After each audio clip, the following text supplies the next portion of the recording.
So good morning, everyone. We're going to do something a little unusual for these Talk Tuesdays, and that's start on time. Because I know you're going to have lots of questions for our guests this morning. We are really, really fortunate to have Dr. Tommy Weir with us this morning. You, of course, probably see him around campus quite a bit because he's a parent. Bosma over there, his better half, very, very active in PPSA, and helped arrange this opportunity. And you've heard from me up here speaking about this rapidly changing world and all the things, all the implications it has on schools, because we're trying to prepare your children to thrive in this changing world. When I speak to you, I quote experts. I quote people like Dr. Tommy. But here you have the real deal. You can hear directly for someone who's on the front lines of leadership.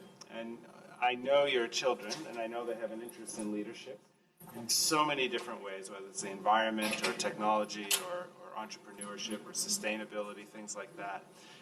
So this is a really important and germane topic to ASD. You'll see the topic here. You've heard me up here before showing you an infographic around this idea of what machines may be doing as we move into the future and the changing workplace, and then what are humans going to do? So I didn't even know the title was going to be exactly that, but that's perfect for this morning, because what is that human part? And Dr. Tommy is somebody who's been a leader in Dubai for many, many years and has books that he's been kind enough to sign for us later today.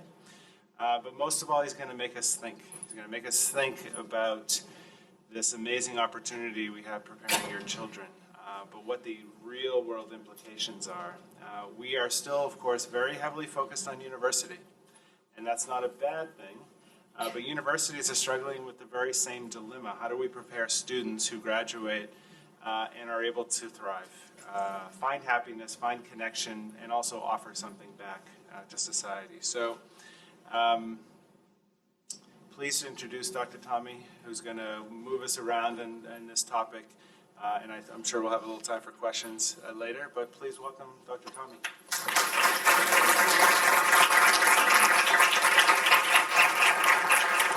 So good morning. So question for you, how many of you are concerned about artificial intelligence, and more specifically, AI taking jobs in the future, like our kids' jobs? So how many of us kind of like it? Because we sit here and think about that question, it kind of permeates in our mind quite a bit, of going, will they even have jobs? Are they going to be living with us forever? Are they going to be dependent upon our jobs for kind of the duration of history? So when this idea started coming up, and I started, this is several years ago, I started hearing people talk about AI was going to take jobs and robots were going to show up to work. And the image that started coming to my mind when that was out of Rocky IV.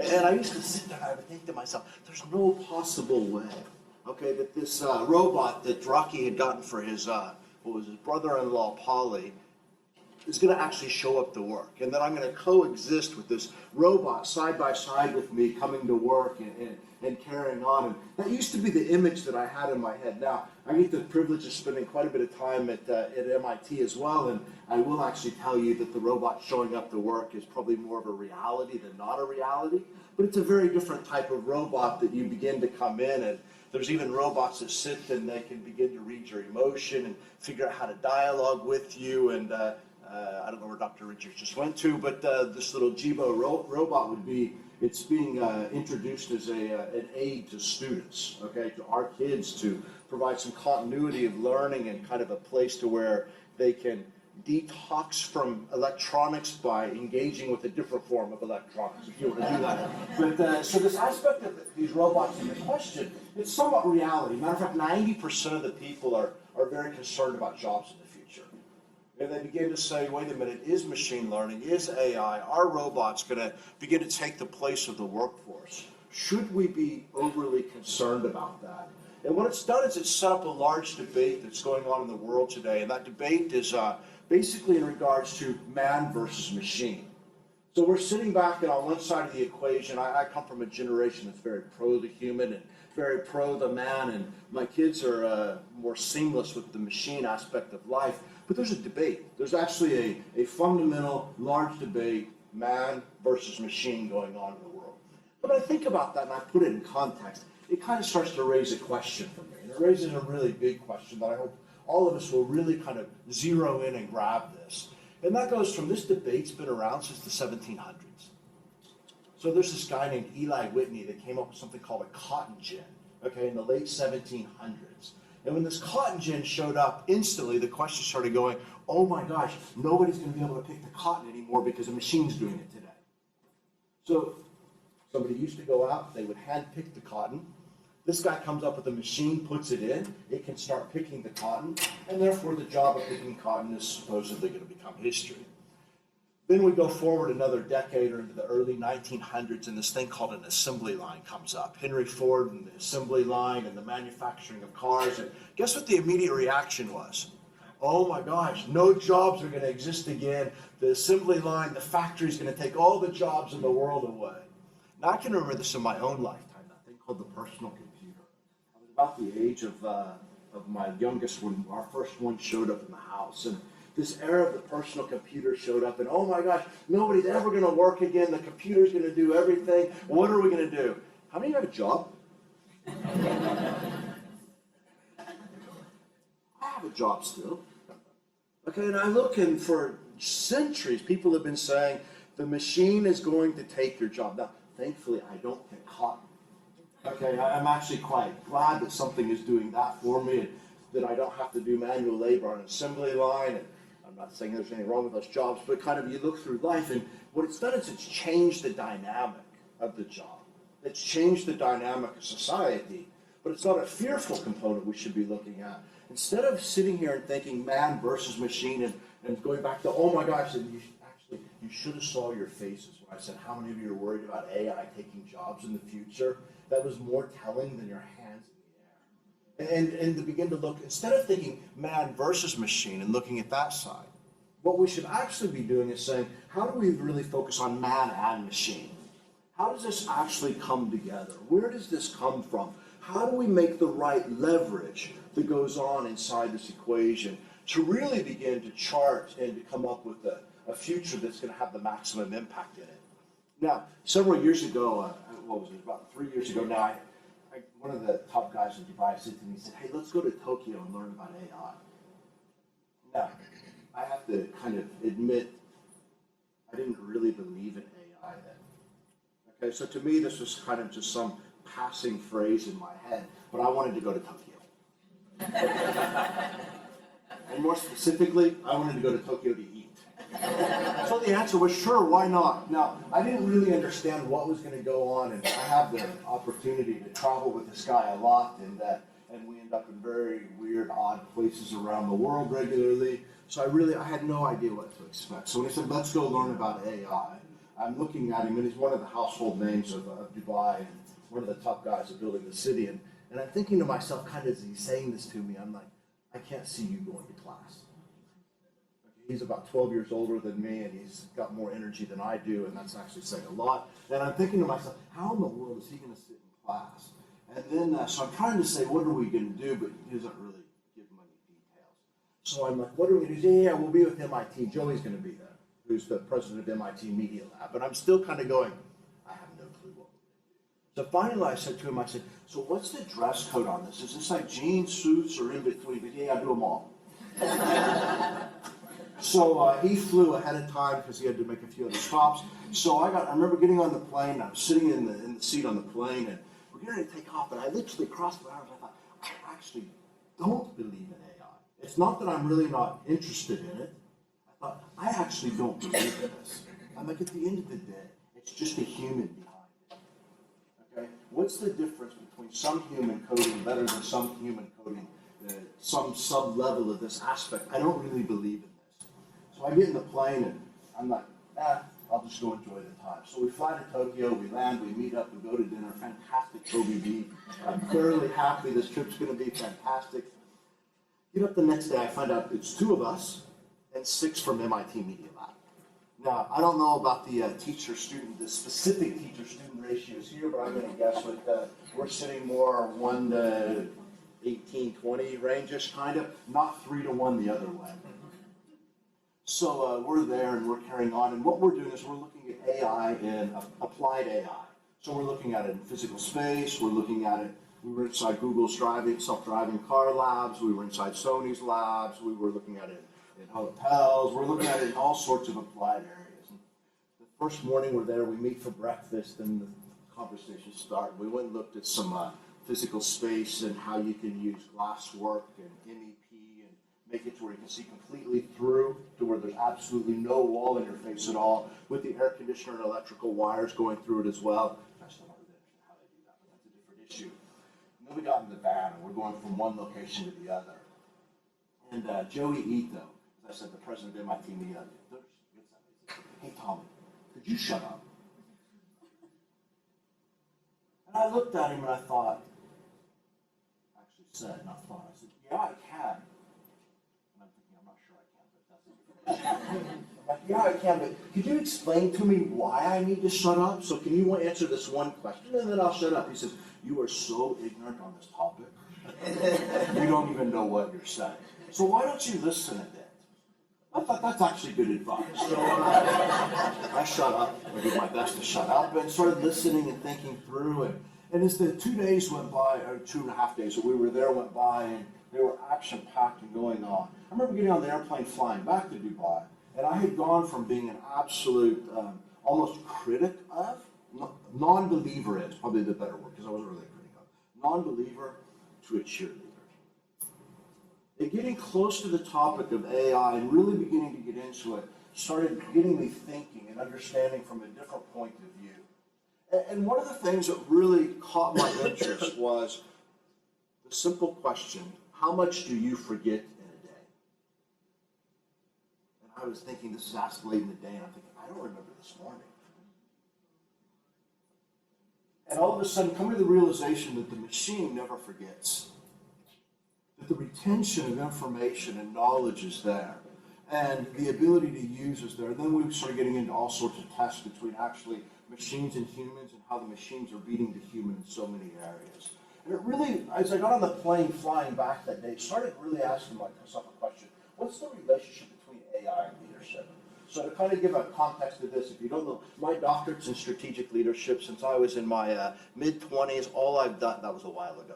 Since I was in my mid-20s, all I've done is study leadership. I'm probably, you could describe as kind of a leadership nerd. So I've gone from going on this trip and thinking, I don't believe in this AI thing, it doesn't make any sense at all, to getting on the plane and really wrestling, saying, what's the relationship between this? What's the role? What's going to go inside this whole equation? I remember going back there, and I kind of dived into this, and I'm going to open up for broader questions as well, but I want to kind of stimulate your brains, because it's going to set up what we need to know for our kids in AI, I think, in a quite strong way. So we came back and we said, okay, let's really lay out leadership. And then let's lay out what we know about the AI and machine learning here and kind of figure this out. So as I started laying this out, leadership could really be broken down to these 4 points. Now, I know that if I ask you, you're going to say things like vision and communication and team building. You're going to use a whole different set of terms to describe what a leader does. But this is actually what a leader does underneath all of that. Okay? So there's a whole level of leadership that we don't generally read about in popular text. We don't typically teach in our programs, but it's really kind of the base that sits underneath of it. So the aspect that's kind of going on here is the first thing that you do as a leader, which frankly you do this as a parent as well, this is kind of called a thinking process, is you gain insights. You garner insights. So what I'm doing is I'm sitting there and I'm collecting data, I'm collecting information. Now if I was to look at a day of a normal leader, actually if I was to look at a, let me see if I can not right. So if I was to look at a day of a normal leader, you've got about 28,000 seconds in it when you comprise a team of 10. Okay? It's 28,000 different interaction points in the general day of a leader. I can't retain it. I can't even really understand 28,000. That's actually 28,800 seconds. I can't really comprehend it. I can't understand it. I can't really get my head around it. And then I begin to look at kind of as I begin to work through what's going on in the reality of my life. So if I've got this group here, you're roughly, what are you, you're 3, you're close to, so we've got 9 people here, so you'll be my little team here, okay? So I'm leading you guys. My reality says like this: I go to meetings, correct? I spend time answering emails. I have all kinds of corporate crap I have to deal with, okay? And budgets and paperwork and all of this. Now, the idea of leading and managing is actually leading to human and managing to human. But guess what? I don't have any time for it. So the next thing you know, I don't spend much time with you. So I don't give you feedback when I should. I don't address the things I should. I don't even see what you do. And then this word called bias begins to show up. Now, we argue that AI is full of bias. I would actually argue that AI has far less bias in it than the human does. The only issue is when I bake the bias in, it's kind of baked into the AI side. It doesn't adapt, it doesn't evolve unless we help it evolve. So if I come over, well, I shouldn't say it does evolve, but that's a different issue. Okay, so I come back over here and I go, okay, you know what, I really like you. Okay, so guess who I spend more time with? The guy I like. Now he may actually be crap. But he may not really be very good, but I spend more time with him because I like him. I don't know, we both like the Celtics. Okay, do you like the Celtics? That'd be great. Okay, so we both happen to like something and we spend some time together and we get along really well. Sorry, but I don't really like you very much, okay? So that's not true. So I don't spend as much time with you. And in the end, what goes on is this bias begins to creep in. And because I don't spend time, your performance drops. I spend more time with you, which I really shouldn't be because you're actually not that good. I should be spending with others. And you begin to see how all of this creeps in all of a sudden. And the time to do my job is gone. But the real issue is my insights are gone. So when my insights become narrowed down, what I'm actually able to do with it becomes narrowed down accordingly. I grew up with a Dewey Decimal System. Okay, I grew up where you actually physically walked into a library, maybe these still exist, but you pulled the cards out, and you kind of pulled this card, you looked up the number, you went to the shelf, you got the book. Now, the volume of my intake, even in books, with the Dewey Decimal System compared to Amazon, is just shockingly different, okay, of the volume of insight I can garner. And then when you begin to take that out, to kind of give an example of where this comes from. But one thing is I have insights. Frankly, a machine is much better than a human at it. I believe that in a recent study, actually I think it was last week, that the reading comprehension of a machine is 85%. Okay, compared to a human being substantively lower than that. I don't remember the exact results there. But you start to get into the insights are much better done by a machine. Then as we start to come across, effectively what you do as a leader next is you start to make a prediction. I've got these insights, and I'm going to call it I guess, I make a prediction. You know what, if I do this, I think you will do that. I start to play these out in my head. So if I come in the morning all excited, everybody, my team's going to be all excited, I guess. If I say something with a heavy hand, it's going to have this reaction. I start guessing. I start making these predictions of what's going on. I would argue still that a machine is better at making predictions than humans are. It can actually go through, because it's looking at a broader data set, broader insights. It's much better than a human is in making the prediction, assuming that it has good data. That's the key piece in here. Then the next piece as we come along the journey is where we start to have to choose. So when I make a prediction, I actually make multiple predictions in my head. How many of you, you think about, you know what, should we do, and then you have this long list of it could be this, it could be that, it could be this, it could be that. That's what's called executing judgment. I start to choose out of my prediction list. This is where the human starts to come into the picture a lot. I think the human should be the final executor of the judgment, making the final decision. But I would still, and this is kind of from, remember, I went from not really interested to cheerleader. I would want to know its prediction. I would want to know its actual execution and judgment, and then I can say, do I agree with that or not? Because I may have some experience that a computer doesn't have. I may have some insights that it wasn't actually able to get from data. It came from a whole other area of life. So it's actually beginning to what we're going to get into is a phrase called, instead of artificial intelligence, extended intelligence. So how do I begin to use this term AI to actually extend my intelligence to get more? And then we get into the real execution, the doing of it. That is a human. Okay? I really would argue that we're still in a world where the human should do the leadership. But one of the things that we know is when the cotton gin came up, I changed my work, right? I don't have to do the work I did before. When the personal computer showed up, it changed what I'm able to do. AI is all it's doing is saying, as a human, do higher level work and let some of the lower level work go away so you can actually bring your maximum value back into the equation. So you can really begin to say what's going on, what you can do. I'm going to go a little bit further. I'm not doing this from a promotion perspective. It's just kind of so you can see what's going on. So a year after this Tokyo trip, the same guy came to me, and we had done a study for him, and we said your productivity is flat. So productivity basically means how much people produce per hour, okay? So if I make 5 cups of coffee per hour, my productivity is 5. And you make 7, your productivity is 7. And throughout history, we've wanted that to grow every year. So if you make 5, next year you should make 5.5 per hour. You should really make half a cup of coffee, but you should make 6 cups of coffee per hour. And you want to see this growth going on. And the areas of history where we've had the greatest prosperity have actually been the areas of history where we've had the greatest productivity growth. So if you begin to look back through history and we see the areas where the people's wealth grew the most, shared prosperity grew the most, were in the areas to where productivity went up. So we produced more per hour, and the share of that came back to the actual worker that went on in this.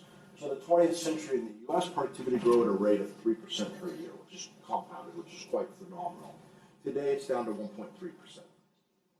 So we have a massive economic problem in this productivity. But I won't bore you. I'll pick back up. So we said to him, your productivity is flat. What should we do? So he looks at it. He says, what should we do? And I said, you should build a leadership engine. Yeah, that's good. I said, you should use AI. Remind me, these were the two that were eating Kobe beef and learning about AI.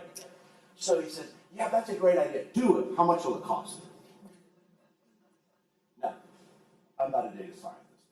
Matter of fact, I still struggle to remember what an algorithm is, okay, to kind of get to the base aspect of this. So I looked at it and I thought, you know what, let's do it. So I went off and hired people that are like in the rock star stage of genius, that PhDs from Berkeley, published with Nobel laureates, and said, let's actually dive into this. Let's do this. Let's figure out what's going on right now, because here's what we know is we can see all this stuff going on in the world. Okay, we can see all of this information. So what we ended up doing is we built a system, and I'm real proud of this because this is built here, and this is built in an area it's not supposed to be built, and we got some awards for it, some different stuff. But basically, similar to how Netflix begins to recommend to you what you want to watch based upon your previous history, this is actually making recommendations to leaders, prioritized recommendations based upon company data. So it begins to go through to figure out what you need to be better. Like this up, that'll make you a much better employee. Okay? So it begins to figure out what you need to be better, and then it says to the leader, here's what you should do. And it literally just pushes it in your life. Kind of like you get home at the end of the day and you're exhausted and you turn on Netflix and it goes, hey, you may like. And it puts a TV show, a series in your face, or it puts a movie in your face. It says, you may like this. Now you get to choose if you like it. You get to choose if you're going to watch it as well. But it begins to put in front of you what you could do, what you should be doing as a leader. Now I'm going to skip, I could get into a long sales pitch of this and the aspects that are going on in it, but I want to kind of zero back around to the parent side of this. I'm sorry, I'm going to skip this. This is back to the productivity, but I'm going to take, you ready for something really interesting? I'm going to show you why we have a problem, okay? So here's a survey that was done, not by us, but by somebody else. And it's saying, it basically asks a question, how productive are you during the day? And the average employee said about 3 hours a day. Okay, so they said of my 8+ hours I spend at work, I'm productive about 3 of those. Now what I find really interesting, I'm going to comment on a few of these, but what I find really interesting is that 3 hours is the same thing we see in data. So we have 15 billion rows of data from one company. And we see the 3 hours as well. And it's also what academic lit reviews would say. So effectively, you waste about 2/3 of your day at work. So people that go to work waste about 2/3 of their day, and about 1/3 of it they actually get something done. That's what happens in reality. So they went on and they said, hey, if you only spend about 1/3 of your day, about 3 hours of your day productively, how do you spend the rest of your day? I think this is actually comical. 47%, so about half of the people, okay, they spend 44 minutes per day checking social media at work. This is at work, not outside. What jobs is in this? This would be all jobs. Okay, this is spread across, but what you begin to see when you look at this is they'll pull up. It's not 44 minutes at once. Yeah. There's 2-3 minutes here, 2-3 minutes there. Okay. Then the next group you see is 45% of the people spend an hour and 5 minutes per day reading news at work. I hope that they're not the same group. Because if so, half the people are spending about 2 hours per day literally checking other stuff. But here's my favorite one. Are you ready? 19%, so 1 out of 5 people spend 26 minutes, so roughly half an hour per day at work looking for a new job. I mean, think about it, that's one of you guys. Looking for a new job. And you're spending half an hour looking for a new job. So it's spending half an hour a day looking for a new job. And this kind of begins to drive this whole aspect of, as leaders, what we need to be zeroing in and looking at. This is redefining our kids' futures. Because our kids, I don't think, would think much about this. Okay, and I have from 24, no, this is 24, right? 24 so kind of, and I could see some of this beginning to come out in the midst of it. So it really starts to say there is a leadership problem and what we should be doing about that. But I want to get into this. I want to get into this. Okay, and then I want to get to I'm trying to get to the parent part of this, but I want to get into this. So I grew up with maps. Did you grow up with maps? Paper maps? Okay. Paper maps weren't very cool. Is that fair? Okay. How many of you remember paper maps? Okay. So basically, I can remember sitting in the back seat of the car and yeah, absolutely. The map's huge, and you pull it out and you say, okay, I think I'm at A. You spend like 20 minutes figuring out where I am right this minute, and then you spend another 20 minutes, I'm being facetious on the 20 minutes, trying to figure out where I want to go to, and then trying to draw on the roads and figure all this out. And I can remember as a child, and most of you, many of you probably can as well, sitting in the car and you're evidently lost, okay, because you keep passing the same thing repetitively. And and then the mom turns to the dad and says, "Hey, we should check the map." And the dad says, "No, I know where I'm going." And you're sitting in the back going, "Yes, sure we do." We wanted to pass Dairy Queen again and again and again, kind of as you're going through it. But a map wasn't a very cool thing to use. It was a quite awkward thing to use. And historically, we've been not allowed ourselves to be reliant on things that could really help us. We've gone through eras of that. Now today we live in this world to where no matter where we know, if we know where we're going, we'll pull up our phone, we go to Google Maps, and there's zero question about using it all. And where this really kind of triggered in my head was, I was in San Francisco, I'd gone for a run, I came back and I went to some place called Phil's Coffee. So I had grabbed this coffee, and it's actually quite good coffee, if you know Phil's, it's like really good coffee. So I had it back in my room, and one of the smart guys, like super smart guys that I'd hired, we'd been working together, and he says to me, he says, "Hey, before we meet with this next guy, how about we grab coffee? I could use some." I'm like, "Yeah, that's great." He says, "Actually," and he points to my cup, he says, "Phil's is really good. You want to go there?" I'm like, "Sure." I said, "There's one around the corner." He says, "Yeah, I don't live far from here. I know the one you're talking about." Now, I had been there that morning. I have the cup. Proof that I had been there that morning. And he says, "I know it. I live around the corner from it." As we're walking out of the hotel, he grabs his phone, he opens Google Maps, and pulls up Phil's Coffee. It's 3 blocks away. Pulls up his phone, types in Phil's. I'm like, "What are you doing?" "Yeah." I'm like, "But you know where it is." He says, "Yeah." I said, "I was there. It's there." He says, "I know."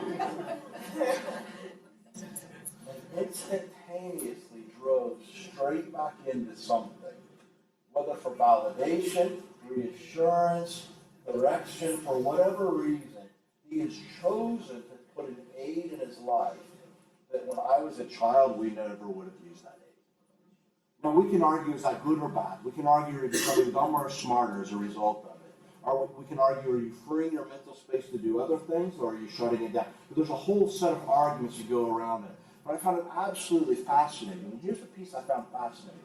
Because as leaders, we have historically not wanted to ask for help. I don't want to say, "Hey, how do I actually get there?" I don't want to pull the map out as leaders, historically. But all of a sudden, when we can begin to get things easily and smoothly into your life, you will start to change your usage of it, and I actually believe we can become much better than we've ever been before. It's kind of the premise we're operating off of it. And it sets the question up, which I really want to dive into this, and that's actually when we look at our children's future, and this is the piece I want to spend a little bit of time discussing, and then we'll go into Q&A in about a couple of minutes. As we start looking at our children's future, we start looking at it, we can be awfully fearful of AI. We can be awfully fearful of machine learning. We can start to get into discussions and say, yeah, but Siri and Alexa are really listening in the house, and I'm not overly sure if I like them listening or not. And we can say, I don't know if it's good to be dependent on Google Maps because I'm losing my map skill. Okay? I'm not exactly sure how my map skill serves me in life today. Okay? I did have a alleged map skill, okay, and I don't use it much today, but does it make any difference? I don't know. It's different than my childhood was. But is it better or worse? And the trend that you're beginning to see, actually this part was released last week, it's called extended intelligence. And what it's beginning to say is it's beginning to look at life and say, rather than saying it's artificial a substitute for, how do we actually use it to extend our own intelligence? How do we begin to really look and to embrace what's going on, to really wrap our arms around it, to become something substantively different than we are today?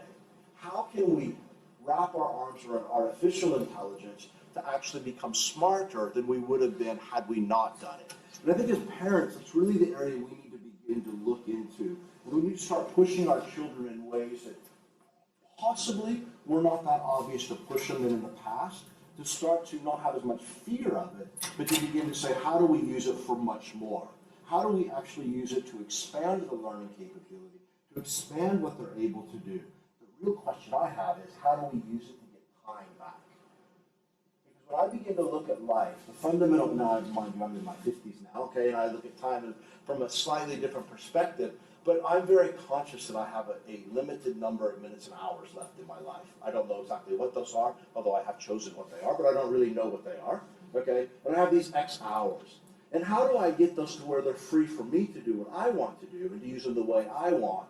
And how do we do the same from our children's futures rather than becoming lost in time? How do we regain the time?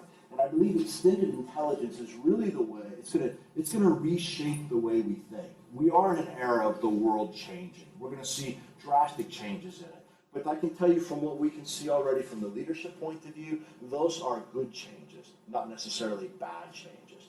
So I think what I really want to kind of leave in your minds today is don't think of AI as an evil, think of it as an aid.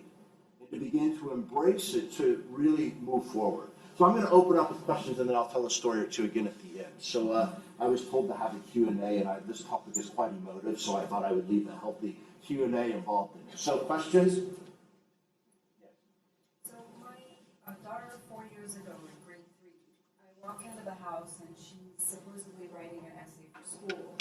And she's opened Google Docs and clicked on the microphone and it's dictating the essay that it's going to. And I walk in, this was 4 years ago, and I didn't say anything because I didn't know how to react. I didn't know whether it was a good thing or a bad thing.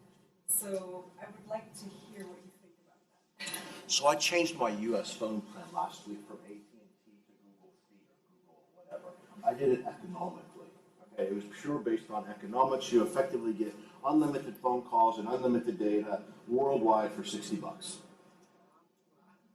My U.S. bill was averaging about $380, and we won't get into the bill here to kind of put a perspective on this. So I did it purely for the economics of the factors, the change I wanted to make on it. And so I get a phone call, and the next thing I know, it goes to voicemail, and then I get a text message. And the text message is the transcription of the voicemail. Instant. So I've literally shut off the voice version of my voicemail. Okay, and said, just give me these text messages. This is fantastic. So I don't have to actually waste my time pushing the button, listening to the person talk, and then trying to figure out, wait, what did they say? And to go back through, and what was that phone number? And this is Google, obviously. Okay, who's doing that for your daughter? Just literally put the text in front of me I needed to know. I'm quite happy about it. I write a lot. I write a column every week, which I've written for, I don't know, 12, 13 years now, and I write a book every few years. I have no fear of that. Where did the content come from? Per head. Okay, where's the correction of the sentence structure going to come from? I don't think Google's going to clean the sentence. Well, maybe later. We'll quite go there back. Okay, that could be, I'm sure that's on their development path to actually clean up a bit of that. But that's what an editor does for my columns anyhow, so I don't really know what the problem is there. It's just kind of a different end of it. I have a very pragmatic view on this. Okay? And the pragmatic view says this: I probably can't fight it. This would be like my parents when they brought home, well, saying when the TRS-80, when the first drum of kind of personal computers started showing up with this giant floppy disk, and my parents at that point, which I was about the same age as your daughter, you said, daughter, and they said, no way, that's not coming near our lives. We're going to stay with the typewriter. It would have been kind of, they could have said that, and I'm sure that there were parents saying that. But I look at the fact that those pieces are going to be, they are reality, they're going to become more of a reality. So the better question is actually saying, let me wrap my arms around it and figure out how to use it for its benefit, rather than to fight it because it's different. And I don't even know if I like it. Yeah. My question is more towards who sets the guidelines to make sure we're going to use it for better? I'm not worried about kids, our kids, because it's going to happen to all of us anyway. So, like, it just depends on whether we take a position. If we are informed, I am hopeful that we're going to be okay. But my question is, like, for example, one thing is, yes, productivity is the same. We're working maybe only 3 hours a day. So why do I have to go to work for 8 hours a day? You got it. So maybe my kids' life will be they will only work for 3 hours. But it is competition. Of course, there will be always someone working 8 hours. So they will maybe have to. But my question is, how can we use this to make it good for everyone?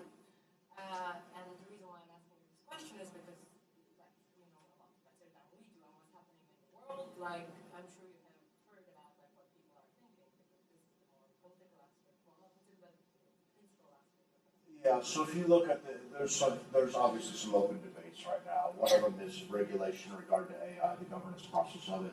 One's in regard to the ethics of it, which I think you're more into the ethics side of this. Another one is in regards to the bias factor that's inside of it. And then another one is kind of making it egalitarian. So basically it's available to all. So right now AI is deemed to be available to the upper end of society, okay, which obviously the school would be the upper end of society. And they're saying AI is much more available today and accessible at this level, and it's not further. And if we don't make it accessible broadly, it's going to further extenuate the economic divide that's going on.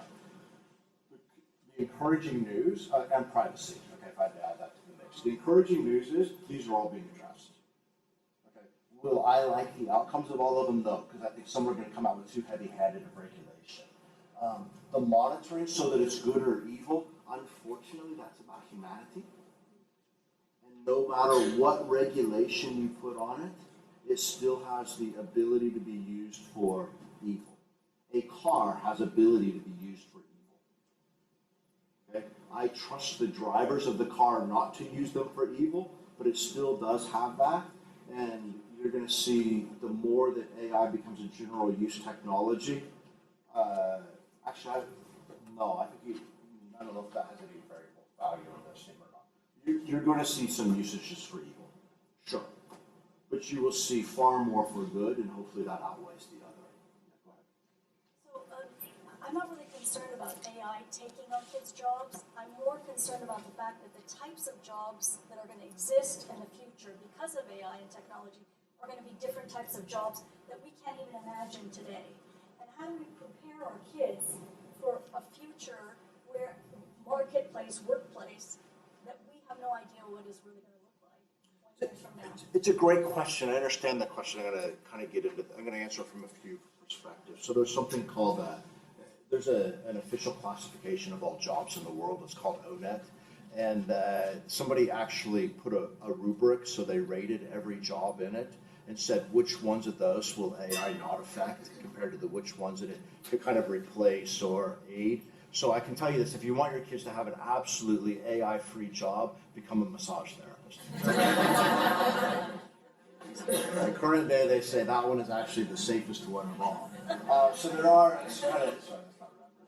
But actually, when I read this article in the paper, I actually found it quite comical to kind of think through. But so one is there's going to be changes. Again, I'm a pragmatist. Okay, you know what I find really funny? A lot of jobs that were around when my dad was growing up are still around today. There's some new jobs that are in. Jobs are done in different ways, but there's a lot of jobs that are still, matter of fact, the majority of jobs that were around a generation ago are around today. And we've allegedly lived in the fastest growing generation of technology growth. Now the next generation will be faster than the preceding, and you also saw a new group of jobs come in. Okay, so we did see computer science is a new job set that came into the equation and began to shift. And you're going to see another group come in. What I would do to prepare what I think we should do to prepare our kids, because we're not doing a great job of it right now to do this, is I really think that a base level understanding of coding in particular languages, specifically Python and some others, is going to be really important. That's going to end up becoming kind of a mainstay way of working. I'm going to give an idea. Jeff Bezos, the founder of Amazon, still codes to this day, personally. They say every single day he codes. And you're going to start to see it's going to become a new language that's used, which we have some in our own life as well that we've picked up that our parents weren't quite as fluid with. So one would be I would push there. The other is I would push the heck out of math. Really sitting underneath all of AI is actually just math. I watch our guys, and they can write polynomial trim filtering, and they write in literally in proper math, and I sit there looking at it sometimes going, I don't understand a thing that you have up. So can you help me take the symbols you have and bring them back to reality? And sitting underneath all of it, this is there's two sides. There's the theoretical side, so these would be the ones that are really doing what I would classify as the AI, and then there's a whole other area which would be like there's like TensorFlow, which has a lot of the algorithms written in it already, and that would be more of the application of it. So you're taking somebody else's theoretical work and learning to use. I think I really believe all of our kids are going to be into that space. They're going to be using other algorithms. They're going to be pulling out largely how we do programs today. I mean, if you got into, if you use Excel much, there's formulas inside Excel that my parents didn't use when they used paper and pencil. And it will come natural in there. Yeah, go ahead. Going on to the point you're discussing now, so I'm starting now to think of the college process for my son. And we're discussing what do you want to do. And I'm obviously telling him or pushing him towards computer science, coding. I'm saying, because this is the future. And he's saying, I don't like any of that. I don't want to do coding. And I'm not into computer science. And I'm thinking, well, are the jobs that he's interested in going to be obsolete? What job is he? International relations, I mean, it's just, you're going to have AI taking over a lot of these things too, right? I'm really struggling, and this could be limitations of my own either exposure, knowledge, or intellect, okay, in the statement. I'm really struggling to see how the majority of the jobs are going to be gone. I can see how the majority of the jobs are going to change and become extended intelligence. So international relations, I think, will still exist. It will have tools in it that aren't there today.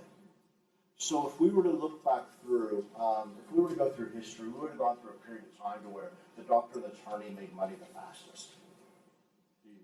And then we would have gone through a period of time to where we started seeing the Wall Street bankers that made it fastest. And we went through an era where the consultants made it fastest. The people that make it fastest today are data scientists. They're on a trajectory to make money at a much faster rate than anybody else is. Opening salaries are sitting roughly around $200,000 a year. If you have a master's degree from a top-tier school, it's an entirely different category. Do I think everybody should go become a data scientist? No. I don't even think everybody really needs to know the purity of data science. I think they need to have a familiarity with the language that's going to change and going to come. And even if you were to begin to look at, not all the data science, matter of fact, I should be careful in this statement because it's not completely, this is ill-founded. Computer science is not necessarily the feeder job for data science. Okay, there's other aspects they look at in the midst of it as well. And I would also do this. We want everyone else wants our children to succeed, correct? There's no doubt about it. I would have less fear about a job going away compared to fear of pushing my child in the wrong direction. I would be much more apt as a parent to say, embrace what they want to do, but explain some realities. Okay? Now, I have older kids, and the realities, even in their 20s, don't always make sense. Okay?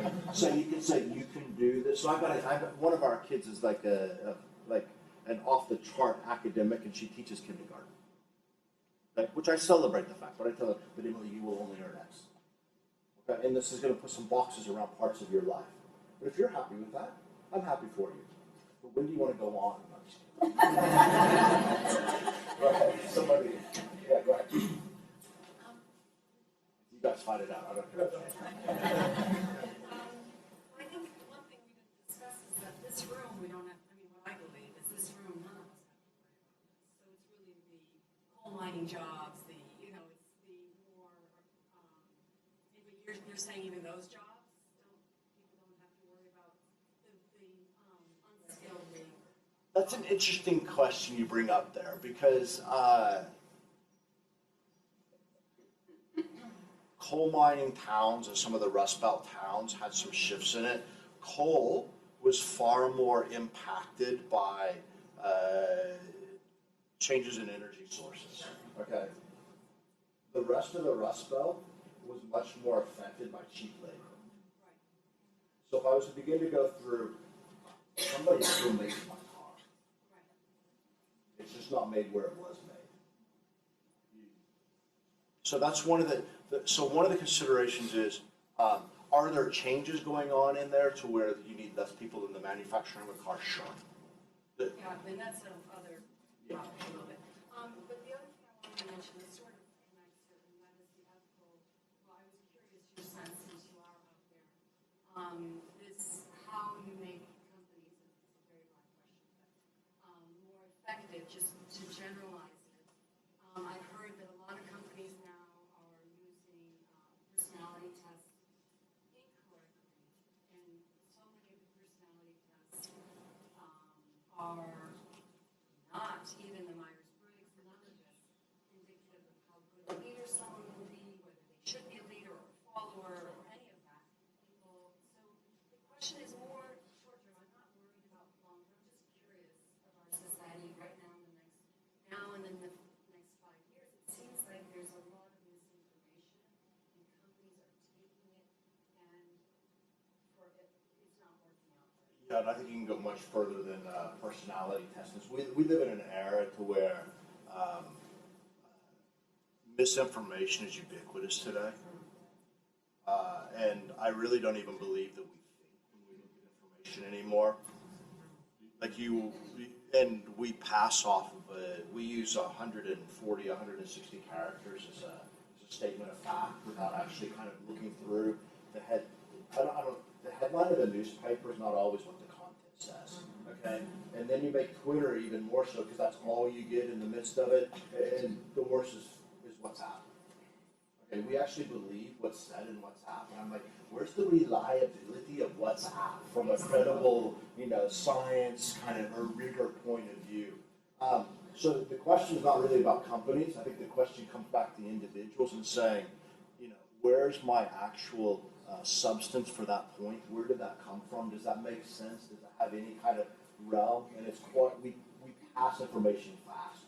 I'm hopeful that this is a phase of a societal shift that we'll work through pretty quickly. 10 years, because right now it really seems pretty bad. For the next 5 years, there's a lot of misinformation. I was applying for teaching jobs before I left, and I had to take personality tests. And I'm sitting there, I've been a teacher for 15 years, you don't even know me, I'm doing this online. And then now I've been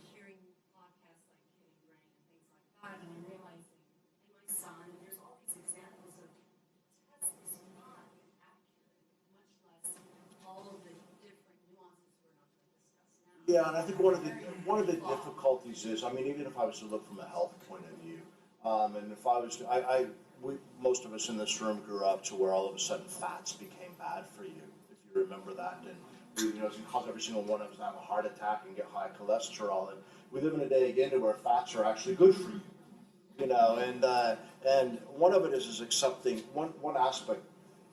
There's a reliability factor. There's also the continual aspect of research. So most, actually I can say this definitively, psychological studies that we're all familiar with were all Western Europe and North American based. Okay, everything we know about management science is still from North America. Okay, if you begin to look at this. Now, just to put this in perspective, North America is 5% of the world's population. And as they begin to study, even from a neurological point of view, they began to realize that the brain utilization changes based upon where you are in the world. There's quite a bit of research that's coming back in and saying a lot of the things that we thought were true aren't true when we looked at a different research question. And accepting some of that's going to happen in life. Yeah, go ahead.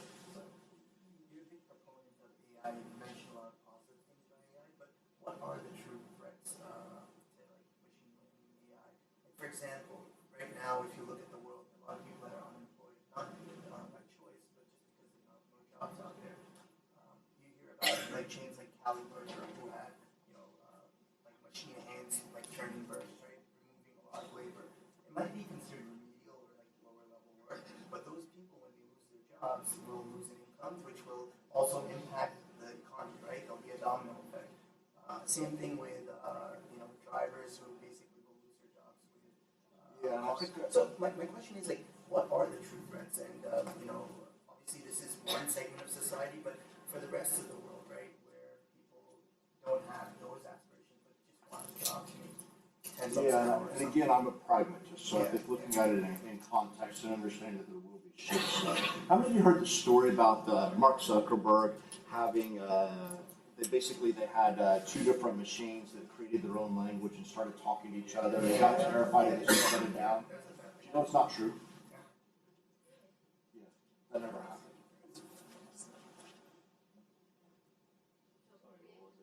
So effectively, the story that hit mass media was the fact that Facebook had two machines that created their own language and started talking to each other. And that Mark Zuckerberg and the top team of Facebook got fearful of what was going on and shut the whole thing down. Okay, never even happened. So one of the things to take into consideration is the futurist statements that we hear and are put in front of us need to be placed back into a context of reality. So if I was to take the hand that can flip a burger, okay, which is cheaper, the machine or my labor? It depends on where you are in the world, okay?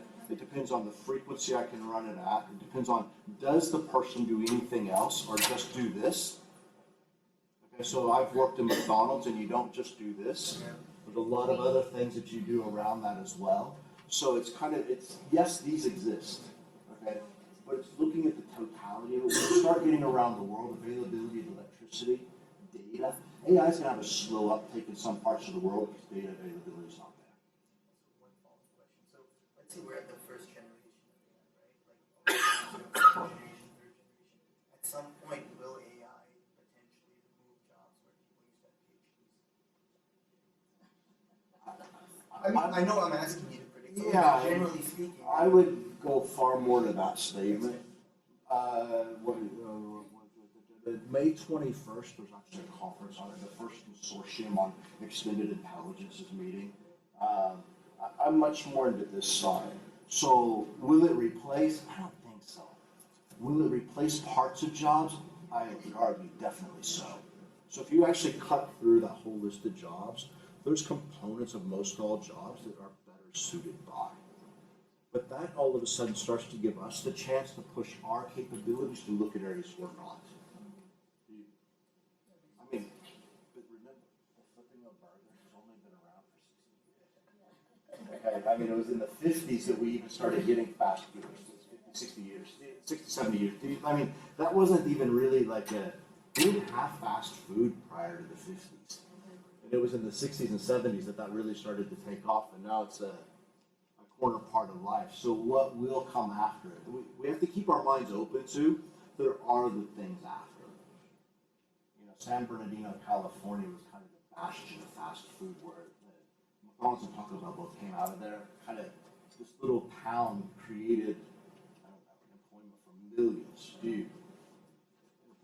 Yeah, So I put my hand up a few times because I'm not really sure how to phrase the question. go for it. But I'll start with this. I'll think out loud. AI, right now we're discussing jobs for the future. Are we talking as well about AI being present in the school system with the kids? I mean, is the iPads, is it the interaction of children, or is that not considered, that's just technology? My specialty is leadership. So I look at AI with kind of, I always reframe into that. I happen to be in a room a lot right now in regards to, it's for something we're working around to where it's social robots, okay? And their focus right now is on using social robots, which has an AI base inside of it, for children on the spectrum.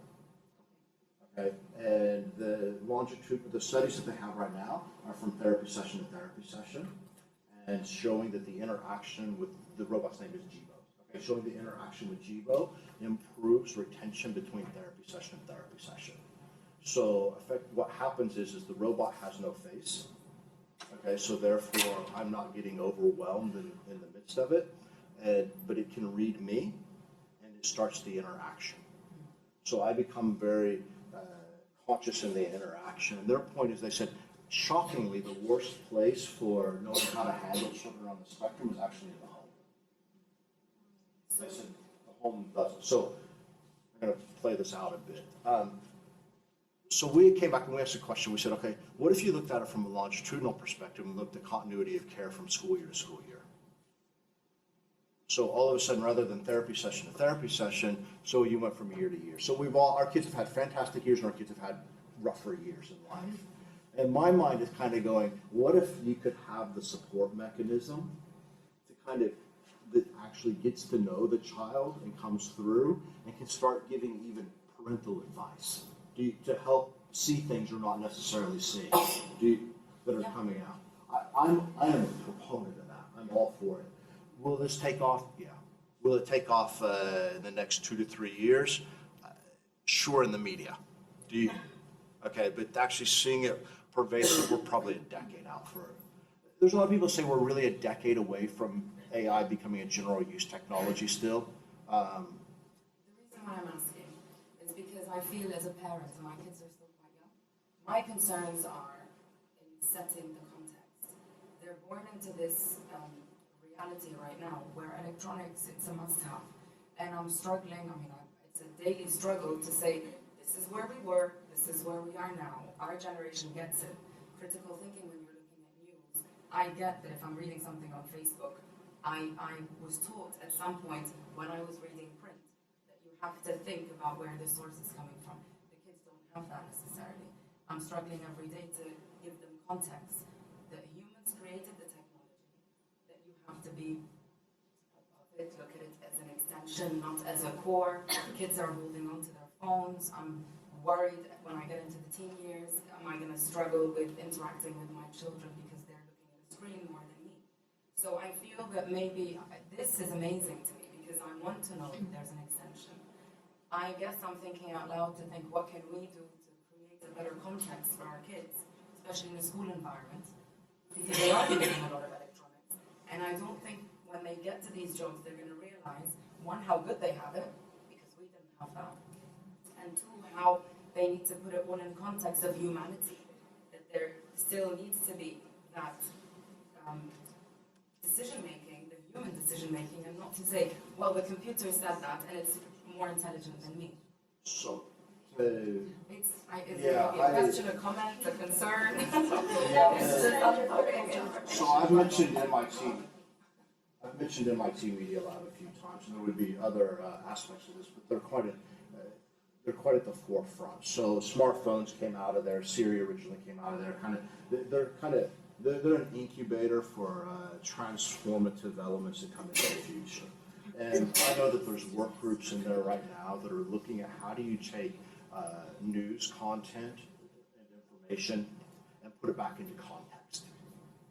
So, because they're recognizing the problems that are coming with it and saying, how do we push this back in? They're dealing with things such as how do you actually push human interaction to what it should be. So that a lot of the things that we have concern with and kind of look at with puzzled thoughts, there's people that are stepping way out on it. They're in areas that I won't bring up in here because they're relatively unspeakable even in their research categories, and really pushing the boundaries to say, but how do we bring this back to play with the base acceptance that this is actually here. I mean, I would look at, and I hate that kids have a phone in their hand, okay? But guess what? So do I. Well, but that's where we But hold have on. to. I literally, if you think about it, we went to a no strings on the table, okay? So when we have dinner together, there's no strings on the table. Do you know how many times I want to pull my phone out during dinner? Even to look something up. Last night I actually did look something up in the middle of dinner. Like I pulled it out, but like, where is that? Like, I'm like, and it's kind of, and I'm beginning to think, I don't like the screen if it's distraction. But if it's adding, it's okay. Sorry, that's the difference between an adult and a child. Child somehow, for small kids, they don't know when it's time to stop. Which I think which is a bit of ours as well. I mean, when I was a kid, I had this little. This was the early versions of the little football thing that was there. I also didn't, honestly, I didn't know when to stop playing baseball. Okay, I could go outside and I could play baseball all day long for hours on end, and my parents would say, no, you need to come inside and do this, you need to do that as well. You need, there is a role that the parent will always play. I've got time for the last question. Okay. Son's in grade 4, and he keeps getting this email from this website called Grammarly in his ASD inbox. So one day I said, we need to, he just doesn't like reading, and I was trying to argue with him why it's important. He says, why do I need to learn grammar? Grammarly can fix it for me. So now kids are arguing, I don't need to read. Because if you're worried about Grammarly and grammar and communication, I don't. I can throw in a few sentences and Grammarly will fix my grammar for me. And he's right. But now we're interfering with their very basic academic foundation, worrying me. I understand we're going to use technology, but at least let's not play around with our basic foundation of math, English. But kids are even arguing that. Question for all of you. How many of you told your parent you didn't like to read, you'd never need to read in the future? How many of you told your parents you'd never need to learn grammar? You'll never use it again, or math, or whatever your least favorite subjects are. The context of the statement hasn't changed. These are the reality. I did. Okay, and I actually learned grammar my junior year of university. No, I got D's in English. I write books today. It showed up, and all of a sudden there was some critical moment that shifted that equation. What is it? Sorry? No, I don't. I tried Grammarly. I didn't like it. And the interesting thing is, one of our kids is in 5th grade, and last night something came up with Grammarly and said, I don't like it. But I mean, frankly, no. If you can use Grammarly to help your child, think about it. Figure out how to use it. If they're saying, I don't need, I could use, great, let's use it. So let's do this with it. And then they'll say, no, I don't really want to do that. You have a core issue. Okay? I mean, wrap your arms around for a second. Last one, sorry. I'm just worried about how lazy our kids are becoming. They don't want to use their brains because there's something that's going to do their math. So how do you build a child, or how do you raise a child who's willing to have the grit, the experience, the willingness to expand their horizons when everything is available for them? So how did your parents do it? Because I can tell you this, They didn't I was... They weren't competing for, nothing was competing for our attention, I think. Oh, I didn't want to use my brain as a child. And I think I'm probably probably more of the norm in this equation. I mean, I wanted to play. I wanted to watch cartoons. I wanted to watch the Brady Bunch. I didn't want to. And when my dad was a child, he didn't have Brady Bunch yet because TV was in his life very barely. So the core questions we're asking aren't new questions. It's the what is the distraction is new, but the actual aspect under it hasn't changed. Yes. Okay. Just to piggyback, my concern is in fact the exact opposite, where I feel like the education that I'm looking at today looks almost exactly like the education that I experienced, growing up, and yet the future looks completely different. Do you see a disconnect between what our education looks like today and what our future kind of holds? We're still studying math the exact same way, English the exact same way, and yet it feels like, based on what you're saying, that's actually redundant. I'm not a great one to answer, and I probably would differ with maybe some of the administration on this, okay? I'd probably go even further the other way. I'd probably go back to really basic education, and I would go back to some really traditional core aspects of it, and I wouldn't try to evolve it much. Because if you look at the phases of education have purposes to them, and I realize that what my 9 and 11-year-old learn today it's not about just the crux of the knowledge. So there's other aspects in it. So what I really want them to learn is thinking patterns. I want them to learn to think. The application of that will change. So I do believe that you should learn some basics of math. I really think you should, but math is actually a problem-solving skill. It's much more problem-solving than it is the actual, I don't care that you can add, I care that you can solve the problem, the aspect of it. Languages in regard to the communication. There's pieces in it that do matter. They will figure out in life that my grammar, having it or not, affects my future. Those pieces will, and then if they've learned enough basics correctly, they can go back and re-grab those and put them back into play. And we all did it. It's kind of, how many of you said, you know what, I really wish I would have actually learned that then? And usually the person that says it is learning it today. Guys, thank you very much.